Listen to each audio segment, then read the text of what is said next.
नमस्कार दोस्तों, स्वागत है आपका इस वीडियो में। आज हम पढ़ेंगे सांख्यिकी भाग 3।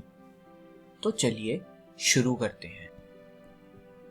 इस वीडियो में हम पढ़ेंगे उदाहरण, वर्गीकृत आंकड़ों के लिए माध्य विचलन तथा असतत बारंबारता बंटन। दोस्तों, पिछली वीडियो में हमने अवर्गीकृत आंकड़ों के लिए माध्य निकालने के चरण सीखे थे। आइए अब उस पर कुछ उदाहरण देखें। तो उदाहरण 1 है, निम्नलिखित आंकड़ों के लिए माध्य के सापेक्ष माध्य विचलन ज्ञात कीजिए। तो आंकड़े हैं 6, 7, 10, 12, 13, 4, 8 और 12। तो चलिए हल देख लेते हैं। यदि आप यहां ध्यान से देखेंगे तो यहां आंकड़े अवर्गीकृत दिए हैं, यानी किसी ग्रुप में नहीं है। अतः हम माध्य विचलन 4 चरणों में ज्ञात करेंगे, जैसा कि हमने पिछली वीडियो में पढ़ा था। तो चरण 1 है दिए गए आंकड़ों का माध्य निकालना। और हम जानते हैं माध्य कैसे निकलता है। माध्य जो कि x बार होता है, वह सभी आंकड़ों को जोड़कर भाग किया जाता है कुल जितने आंकड़े दिए हुए हैं। तो यहाँ सभी आंकड़ों को हम जोड़ेंगे और उसे 8 से विभाजित कर देंगे। तो यह हो जाएगा 72/8, जो कि 9 के बराबर होगा। अतः माध्य हमारे पास 9 आ गया। चलिए अब चरण 2 देख लें। तो चरण 2 में प्रेक्षणों के माध्य से क्रमशः विचलन निकालते हैं, यानी सभी आंकड़ों को माध्य से सबट्रैक्ट यानी घटा देते हैं।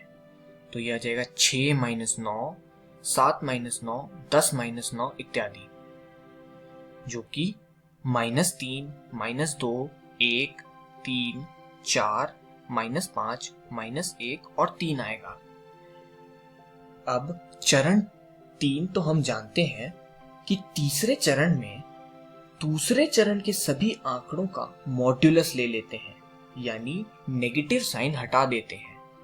अतः आंकड़े हो जाएंगे 3, 2, 1, 3, 4, 5, 1 और 3।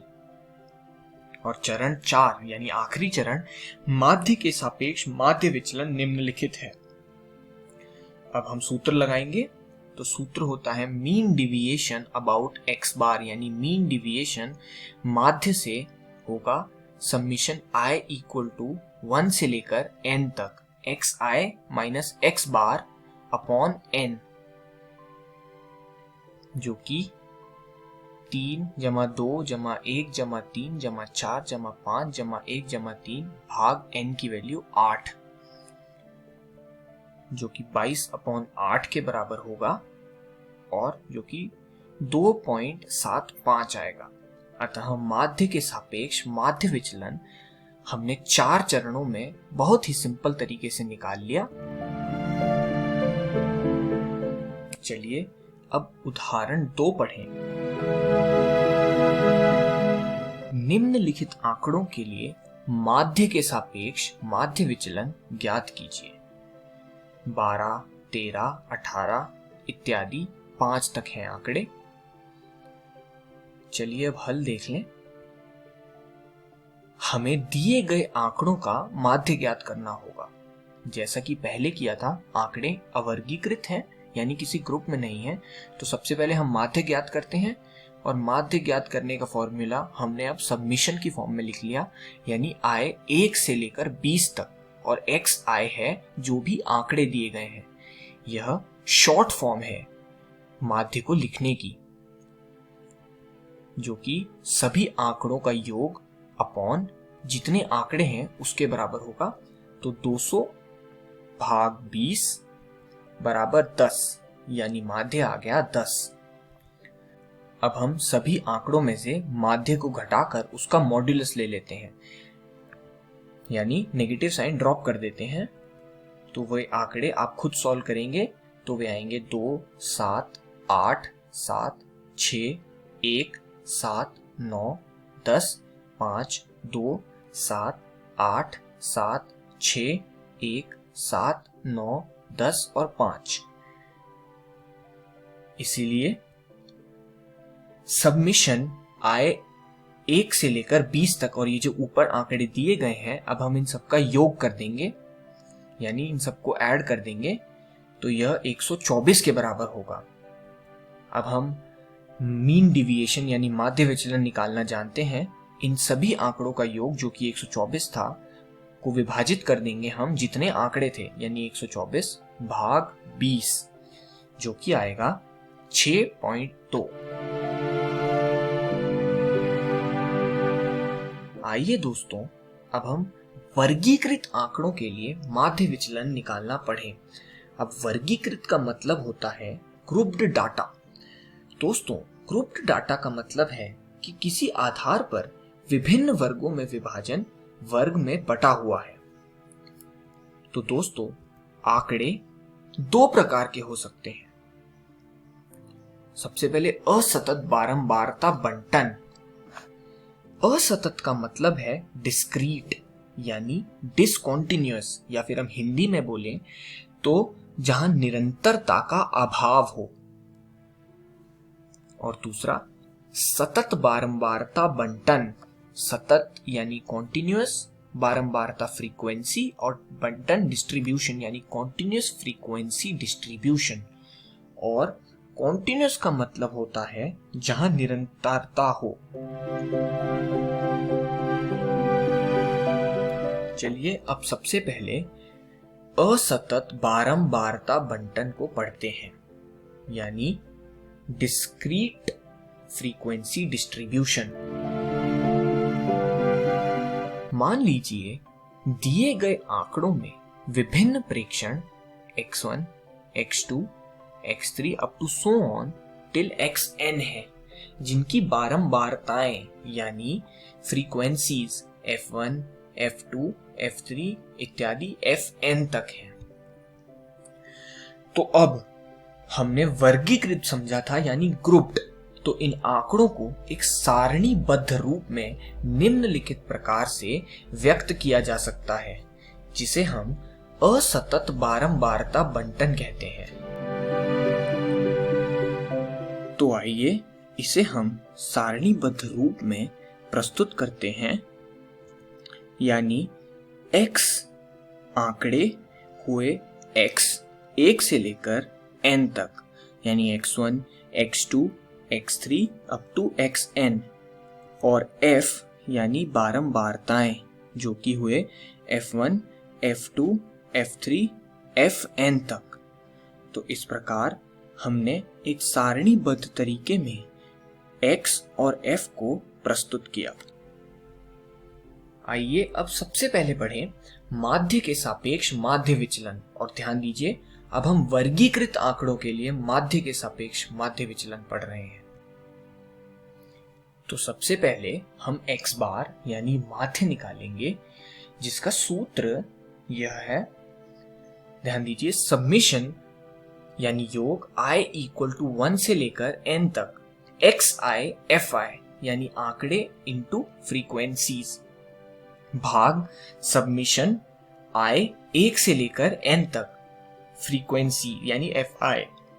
तो जितने भी आंकड़े हैं उन्हें उनकी क्रमशः फ्रीक्वेंसीज यानी बारंबारता से गुणा कर फ्रीक्वेंसी के योग से विभाजित कर देंगे। उस प्रकार हमें x बार यानी माध्य मिलेगा वर्गीकृत आंकड़ों के लिए, जो कि 1 अपॉन कैपिटल N। अब आप ध्यान दीजिए, कैपिटल N सर्वदा सबमिशन i इक्वल टू 1 से लेकर n तक fi यानी फ्रीक्वेंसीज के योग को दर्शाएगा, जिसे हम कैपिटल N से डिनोट करेंगे। ओ यह आएगा 1 upon n summation i equal to 1 से लेकर n तक इंटू fi xi।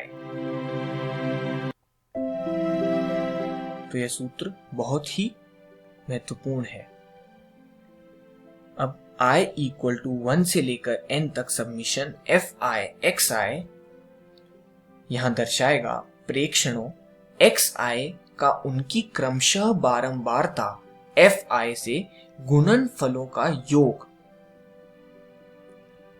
और कैपिटल N बराबर सब्मिशन i इक्वल टू 1 से लेकर n तक fi दर्शाएगा बारंबारताओं का योग, जैसा मैंने आपको बताया।